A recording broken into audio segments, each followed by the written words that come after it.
Facebook Instagram খুললে চারিদিকে এই viral photo.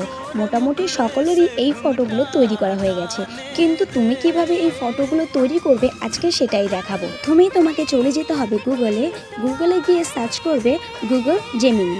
Google Gemini search করার পর প্রথম যে গুগল জেমিনিটা এসে এটা ক্লিক করো। ক্লিক করার পর এখানে দেখো একটা প্লাস আইকন আছে, এই প্লাস আইকনে ক্লিক করো। ক্লিক করে আপলোড ফাইলস এখানটায় ক্লিক করো। এরপর তিনটে অপশান চলে আসবে, এর মধ্যে মিডিয়া পিকার, সেই মিডিয়া পিকারে ক্লিক করা মাত্র তোমার গ্যালারির ফটোগুলো শো করবে। এখানে তোমার পছন্দ মতো একটা ফটো তোমাকে নিয়ে নিতে হবে। আমি আমার পছন্দ মতো একটা ছবি এখান থেকে বেছে নিচ্ছি। তোমরাও তোমাদের পছন্দ মতো একটা কাছ থেকে তোলা একটা সুন্দর ছবি বেছে নেবে। ছবিটার ওপর একটা ক্লিক করবে। ক্লিক করার পর এখানে দেখো চলে এসেছে আস্ক জেমিনি। এখনই হচ্ছে প্রধান কাজ, এখানে তোমাকে একটা লেখা লিখতে হবে। লেখাটা কোথায় পাবে আমি আমার ফার্স্ট কমেন্টে দিয়ে রাখবো। তো লেখাটা দেওয়ার পর এখানে জাস্ট এ সেকেন্ড কিছুটা সময় নেবে, ছোট